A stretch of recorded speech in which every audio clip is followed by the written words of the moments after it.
యేసుక్రీస్తు పరిశుద్ధమైన సర్వశక్తి కలిగిన నామములో ఎవ్రీడే విత్ జీసస్ అనే కార్యక్రమాన్ని వీక్షిస్తున్న మా క్రైస్తవ కుటుంబాలందరికీ మా హృదయపూర్వక ధన్యవాదాలు. మరొక లేఖన భాగాన్ని ఉదయకాల సమయంలో ధ్యానం చేసుకోవడానికి ఇష్టపడదాం. 1 కొరింథీ 3:16 బైబిల్ ఉంటే తెరిచి పట్టుకోవడానికి ఇష్టపడదాం.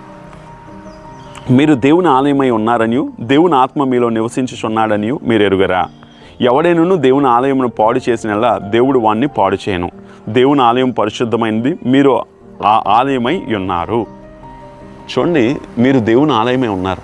ఆ ఆలయాన్ని ఎవరైనా పాడు చేస్తే దేవుడు వాళ్ళని పాడు చేస్తానని. ఆలయం పరిశుద్ధంగా ఉండాలి. నీ దేహం దేవుని యొక్క ఆలయము. ఈ సంవత్సరంలో నేను ఒక 3 విషయాలు చెప్తాను. ఈ నెల మనం ముగింపులోకి వచ్చేసాం, ముగింపు వారంలోకి. గుర్తుంచుకో, పాత నిబంధన గ్రంథంలో మనం చూసినట్లయితే యోబు అంటాడు, నా కళ్ళుతో నేను పాపం చేయకున్నట్లు నిబంధన చేసుకుంటున్నాను అంటున్నాడు. దావీదు అంటున్నాడు, నా నాలుకతో పాపం చేయకున్నట్లు నా నాలుకను జాగ్రత్తగా చూసుకుంటున్నాను అంటున్నాడు. కానీ కొత్త నిబంధనకు వచ్చేసరికల్లా అపోస్తలుడైన పౌలు అంటాడు, ఈ దేహము దేవుని యొక్క ఆలయము, దీన్ని పాడు చేయకండి, దీన్ని పాడు చేస్తే దేవుడు వాళ్ళని పాడు చేస్తాడని చెప్తున్నాడు. కానీ ఈరోజు మనం కృపకాలంలో ఉన్నాం కదా అని మన దేహాన్ని పాడు చేసుకుంటున్నాము. నీ చేతుల ద్వారా, నీ నోటి ద్వారా, నీ కళ్ళు ద్వారా, ఇవన్నీ కూడా ప్రభు యొక్క అవయవాలై ఉన్నాయి, నీవు కాదు. అందుకంటే నీవు నీ సొత్తు కాదు, విలువ పెట్టి కొనబడ్డావు ప్రియులారా. ఈరోజు గుర్తుంచుకో, గమనించు, ప్రభువా మా దేహం నీ యొక్క ఆలయమైంది. మా ఆలోచనలు నీ కొరకు ఉపయోగపడాలి, మా యొక్క బలం నీ కొరకు ఉపయోగపడాలి, మా తలాంతులు నీ కొరకు ఉపయోగపడాలి, మా యొక్క పిల్లలు నీ కొరకు ఉపయోగపడాలి, మా కుటుంబాలు నీ కొరకు ఉపయోగపడాలి. ఈ దేహం దేవుని యొక్క ఆలయమై ఉంది కదా, దాన్ని పరిశుద్ధంగా ఉంచుదాం, ప్రభు కొరకు ప్రయాసపడదాం, ప్రభు వాక్యం మీద ఆనుకొని ఉందాం. దేవుడు తప్పనిసరిగా నిన్ను నీ కుటుంబాన్ని దీవిస్తాడు. అందుకంటాడు కదా, ఆయన నీ హృదయం అనే ఆలయంలో నివాసం చేయడానికి ఇష్టపడతాడు. దేవుడు 6 రోజులు అన్నీ తయారు చేసిన తర్వాత 7వ రోజు విశ్రమించానని బైబిల్ గ్రంథము ఆదికాండం 2వ అధ్యాయంలో రాయబడి ఉంటుంది. ఈరోజు గుర్తుంచుకో, గమనించు, దేవుడు నీ హృదయంలో నివాసం చేయాలని ఆశపడుతున్నాడు. నీ హృదయాన్ని పరిశుద్ధంగా ఉంచు, నీ తలంపులను పరిశుద్ధంగా ఉంచు. ఈ సంవత్సరంలో పాపానికి చోటు ఇవ్వకు.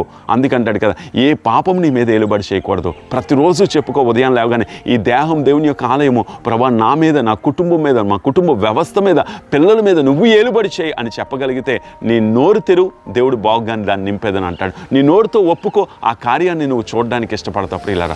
నమ్ముదాం దేవుని యొక్క వాక్యాన్ని. ఇంకా ఎక్కడైనా బలహీనతలు ఉన్నాయా? ఇంకా ఎక్కడైనా పాపం అలుముకుంటుందా? ఇంకా ఎక్కడైనా అవిధేయత ఉందా? ఇంకా ఈ దేహాన్ని బట్టి దేవుణ్ణి బాధ పెడుతున్నావా? ఈరోజు అవన్నింటినీ విడిచిపెట్టి ప్రభు కొరకు బతకాలన్న ఒక దృఢ నిశ్చయితతో ముందుకు వెళ్ళగలిగితే ప్రభు నీకు సహాయం చేస్తాడు ప్రియులారా. కళ్ళు మూసుకుందాం, ప్రార్థన చేద్దాం. ఉన్న స్థలాల్లో మా తండ్రి, మా ప్రభువా, ఈ దేహం దేవుని యొక్క ఆలయమై ఉంది. మేము నీ కొరకు సజీవులుగా ఉన్నప్పుడే నీ కొరకు బ్రతకగలగాలి ప్రభా, నీ కొరకు జీవించగలగాలి. ఈ కార్యక్రమం చూస్తున్న ప్రతి ఒక్క కుటుంబాల మీద నీ దక్షిణస్థానం నుంచి, ఈరోజు ఉద్యోగాలకు వెళ్తున్నా, వ్యాపారాలు చేస్తున్నా, పనిపాట్ల మీద వెళ్తున్నా, ఎవరెవరు ఏ యొక్క వర్క్స్లో బిజీగా ఉంటారో వాళ్ళ జాబ్స్ సెక్టార్లో నీ కృపనుంచమని నువ్వే సహాయం దయచేసి నడిపించమని యేసుక్రీస్తు సర్వశక్తి కలిగిన నామంలో అడిగి వేడుకొంచున్నాము తండ్రి. ఆమేన్. God bless you. దేవుడు మనందరినీ దీవించును గాక.